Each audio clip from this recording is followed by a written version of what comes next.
দুজনের খুন। আর এবার তৃতীয় ব্যক্তি, বাড়ির 3 তলায় রক্তমাখা জামা কাপড় উদ্ধার হওয়া। রক্তমাখা জামা কাপড় কার প্রশ্ন উঠছে, তার উত্তর খুঁজছে পুলিশ। ট্যাংরার 3 খুনে তৃতীয় ব্যক্তি, বাড়ির 3 তলায় রক্তমাখা জামা কাপড় উদ্ধার হওয়া। রক্তমাখা জামা কাপড় কার, উত্তর খুঁজছে পুলিশ। কথা বলবো অমিত, প্রতিনিধি রয়েছেন এই মুহূর্তের সঙ্গে। অমিত, সব থেকে গুরুত্বপূর্ণ, এই 3 খুন কার হাত দিয়ে হয়েছে, কে ওই রক্তমাখা জামা কাপড় ছেড়ে রেখেছে, এখনো পর্যন্ত পুলিশি তদন্তে কি কি উঠে এসেছে?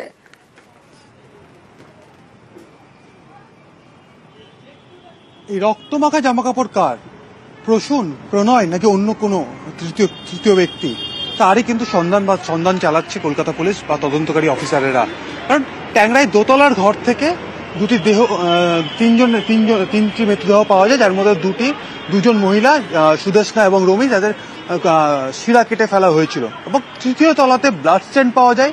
ফরেন্সিক এক্সপার্টরা সেখানে গিয়ে এক্সামিন করেছে এবং তৃতীয় তলাতেই যে সেখানে বাথরুম এবং ড্রয়িং রুমের যে কাছ থেকে এই রক্তমাখা জামা কাপড় পাওয়া গিয়েছে।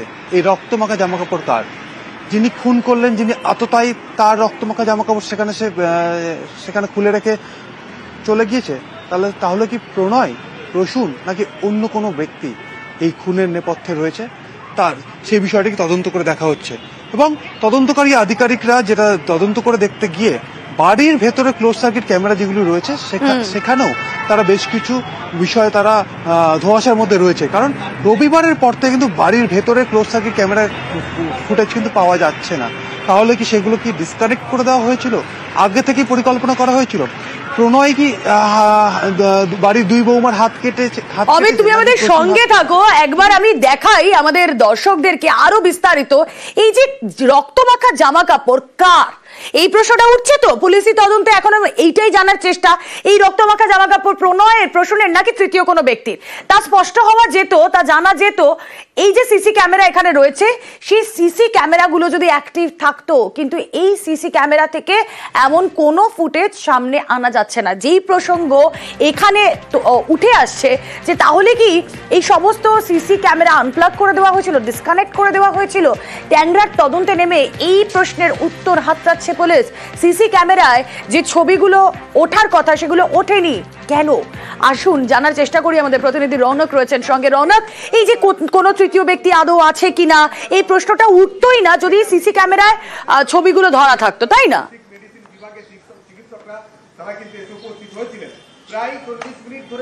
একেবারেই ক্লোজ সার্কিট ক্যামেরার এভিডেন্স কিন্তু পুলিশের কাছে একটা গুরুত্বপূর্ণ তথ্য। এবং যেটা দেখা যাচ্ছে এই ঘটনায় পরে যখন পুলিশ তদন্তে নামে, প্রায় 18টি ক্লোজ সার্কিট ক্যামেরা রয়েছে এই বাড়িতে, এবং তার মধ্যে 5 থেকে 7টি ক্যামেরা বাড়ির ভেতরে রয়েছে। প্রত্যেকটি সিঁড়িতে ওঠার আগে করিডোরে ক্যামেরা রয়েছে। যখন পুলিশ তদন্তে নামে এই ক্লোজ সার্কিট ক্যামেরাগুলি ফুটেজ তারা সংগ্রহ করতে যায়, দেখা যায় যে মেন হার্ড ড্রাইভ, সেই হার্ড ড্রাইভ থেকেই প্লাগ খোলা ছিল এবং যে মনিটর, সেই মনিটরের সুইচ অফ ছিল। অর্থাৎ যাতে কোনোভাবেই এই সিসিটিভি ক্যামেরার ফুটেজ সেখানে স্টোর না হয়, সেই বিষয়টির জন্য কিন্তু এই ক্যামেরা ফুটেজগুলি একেবারে প্লাগ খুলে দেওয়া হয়েছিল। অর্থাৎ এটা পরিকল্পিতভাবে। তারা কি জানতো যে এরকম একটা ঘটনা ঘটানো হলে এরপরে পুলিশ এই ধরনের বিষয় এভিডেন্সের উপর ভিত্তি করে তদন্ত এগোয়, এবং এই এভিডেন্স অত্যন্ত গুরুত্বপূর্ণ, এটা হয়তো তারা জানতো। তার কারণেই এই ক্লোজ সার্কিট ক্যামেরার ফুটেজ খুলে দেওয়া হয়েছে এবং প্রত্যেকটি জায়গা, যেই জায়গাগুলি বলা হয়েছিল যেখানে ক্রাইম সিন ঘটেছে, সেই জায়গার করিডোরেও কিন্তু ক্লোজ সার্কিট ক্যামেরা রয়েছে।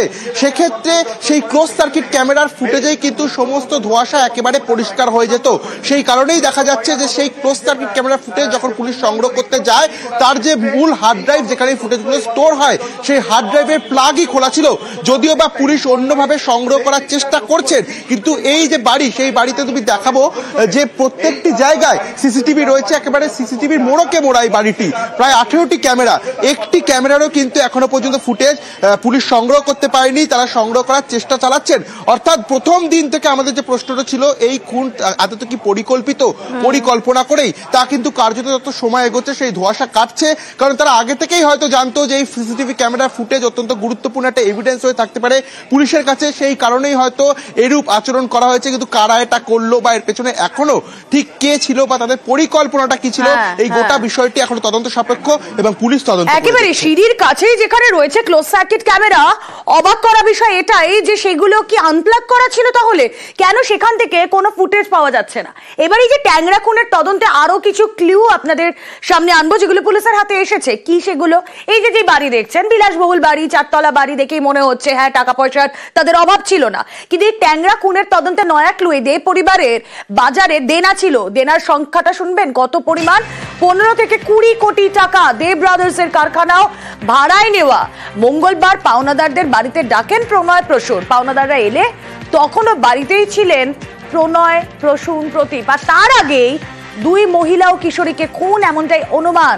কি কি জানা যাচ্ছে আর এই বিষয়ে আমরা কথা বলবো। রৌনক রয়েছেন সঙ্গে। রৌনক, বাড়িতে পাওনাদাররা এলেন, পাওনাদাররা যখন এলেন তখন এই প্রণয়, প্রসূন এবং প্রদীপ তারা 3 জনেই বাড়িতে ছিলেন। পুলিশি তদন্তে এটাও অনুমান যে এই সময়ের আগেই হয়তো খুন করা হয়েছে বাড়ির 3 মহিলাকে। কিভাবে জানা যাচ্ছে? কি কি ক্লু উঠে আসছে? দেখো, একেবারে গতকাল যখন ময়নাতদন্তের প্রাথমিক রিপোর্ট সামনে আসে সেখানে দেখা যায় 36 থেকে 48 ঘন্টা আগে এই খুন করা হয়েছিল। সেক্ষেত্রে মঙ্গলবার সকালেই কিন্তু প্রাথমিকভাবে জানা যাচ্ছে এই খুনটা করা হয়েছে এবং সেই দিন মঙ্গলবার সকালেই বেশ কিছু পাওনাদার এই বাড়ির সামনে তারা আসেন এবং আমরা দেখেছি যখন বুধবার দিন এই ঘটনা প্রকাশ্যে আছে, ঘটনা ঘটা কিছুক্ষণ পরই কিন্তু আরো বেশ কিছু পাওনাদার এই বাড়ির সামনে আসেন এবং দেখা যায় তারা বেশ কিছু টাকা পেতেন। সেক্ষেত্রে মঙ্গলবারও কিন্তু তারা এসেছিলেন, তাদের মধ্যে বেশ কয়েকজন তারা ডাকাডাকি করেছিলেন, কিন্তু সেই সময় ঘরের ভেতরেই উপস্থিত ছিল এই প্রসূন দে, প্রণয় দে এবং আরেকজন যিনি কিশোর। সেক্ষেত্রে সেই সময় কিন্তু খুন করা হয়েছিল তাদেরকে এবং তারা মৃত অবস্থাতেই ছিলেন এমনটাই প্রাথমিক অনুমান করা হচ্ছে। কেন? কারণ তারা আগেও জানিয়েছে, জিজ্ঞাসাবাদে উঠে এসেছে যে আর্থিক যে তাদের একটা সমস্যা চলছিল, সেই কারণেই তারা এই ধরনের ঘটনা ঘটিয়েছিল।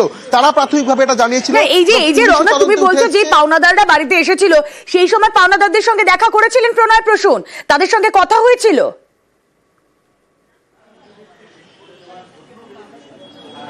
দেখো, একেবারেই না। মঙ্গলবার দিন যখন পাওনাদাররা ঘরের সামনে আসেন তাদের সঙ্গে কোনো মতেই কথা হয়নি। ভেতরে থাকলেও তারা কিন্তু কোন রকম সাড়া দেননি এবং আমরা দেখেছি তার পরের দিন ঠিক বুধবার যেদিন এই ঘটনা ঘটে সেদিনও কিন্তু ঘটনা যখন প্রকাশ্যে আসে সেদিনও পাওনাদাররাই বাড়ির সামনে এসেছিল। তারা কিন্তু বলেওছে তাদের মধ্যে বেশ কয়েকজন যে গতকালও তারা এসেছিলেন কিন্তু কোন রকম ভাবে রেসপন্স পাননি। অর্থাৎ এই আর্থিক অনটনের জন্যই কি এই ধরনের আর্থিক অনটনের জন্যই কি তাহলে এরকম একটা পদক্ষেপ? এবং পাওনাদাররা এলেন বাড়িতে কিন্তু তারা দেখা পেলেন না প্রণয় এবং প্রসূনের। তার কারণ ট্যাংরায় আত্মহত্যা নয়, 3 জনকেই খুন করা হয়েছে।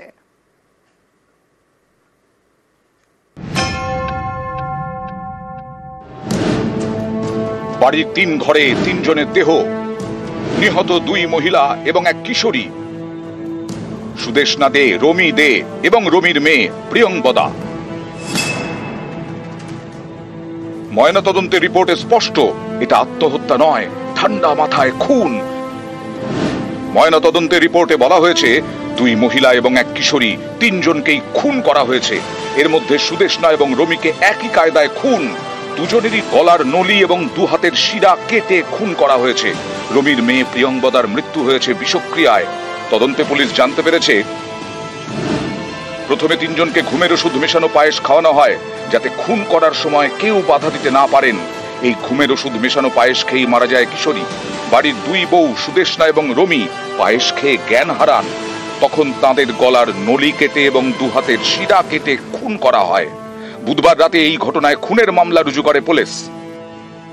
মা হিসেবে কি চান যে না, আজকে ময়নাতদন্তের রিপোর্টে প্রাথমিকভাবে এসেছেও যে খুন করা হয়েছে মনে করা হচ্ছে, কি বাইরের লোক না থাকলে কিছু করে অন্ধকার করে বাইরের লোক বাইরের লোক এটা কার প্রতি কোনো সন্দেহ আছে যে এরা আনাগোনা? যেটা ধারণা সেটা কোনো সন্দেহ আছে আপনাদের কারোর প্রতি? তো ভালোভাবে চেনে না। একই পরিবারের 3 জন খুন, বাড়ির 3 ঘর থেকে উদ্ধার 3 দেহ। এই ঘটনা প্রকাশ্যে আসে এম বাইপাসের এক দুর্ঘটনা ঘিরে।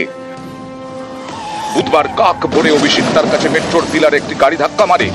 যখন 3 জন, তাদের থেকে পুলিশ জানতে পারে আরো 3 মৃতদেহ রয়েছে তাদেরই ট্যাংরার বাড়িতে। সেখানে গিয়ে একই পরিবারের 3 জনের দেহ উদ্ধার করে পুলিশ। 2 ভাই প্রণয় এবং প্রসূন, প্রণয় বড়, প্রসূন ছোট, দুজনেই দুর্ঘটনায় জখম। প্রণয়ের স্ত্রী সুদেষ্ণা, তার দেহ উদ্ধার হয়। প্রণয় সুদেষ্ণার ছেলে প্রদীপ, নাবালক প্রদীপ দুর্ঘটনায় জখম। ছোট ভাই প্রসূনের স্ত্রী রমি, তাদের মেয়ে প্রিয়ংবদা মা মেয়ে দুজনেরই দেহ উদ্ধার করে পুলিশ।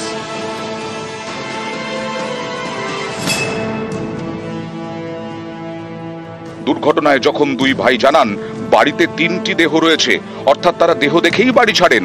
ময়নাতদন্তের রিপোর্টে উল্লেখ করা খুনের সময়ও এটাই স্পষ্ট হয়ে গেছে যে খুনের পরেই বাড়ি ছাড়েন দুই ভাই প্রণয় এবং প্রসূন, সঙ্গে প্রণয়ের ছেলে প্রদীপ।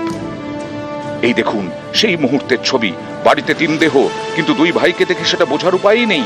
একেবারে নির্লিপ্ত, যেন কিছুই হয়নি, সবই যেন স্বাভাবিক।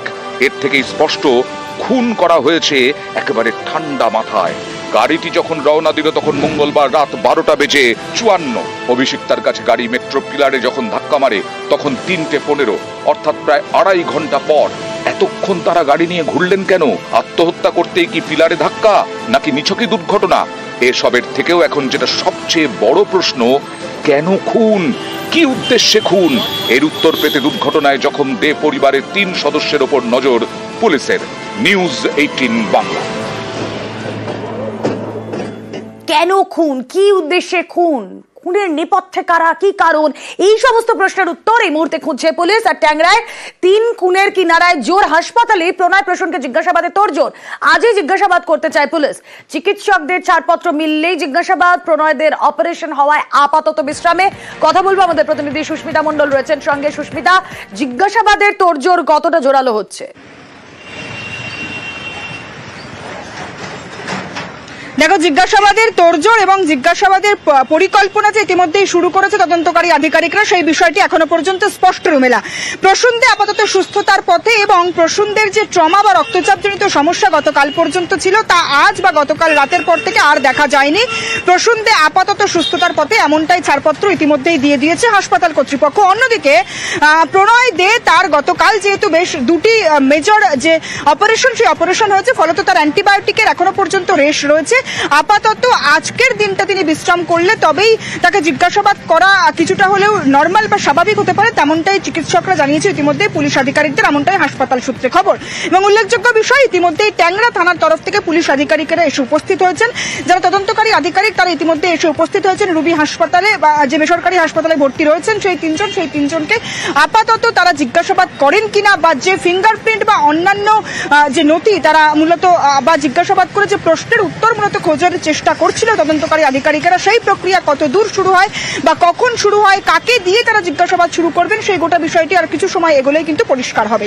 রুমেলা, বেশ, ইতিমধ্যেই ট্যাংরা থানার ওসি তিনি পৌঁছে গিয়েছেন হাসপাতালে। জিজ্ঞাসাবাদে তোড়জোড় শুরু হয়ে গিয়েছে ইতিমধ্যেই।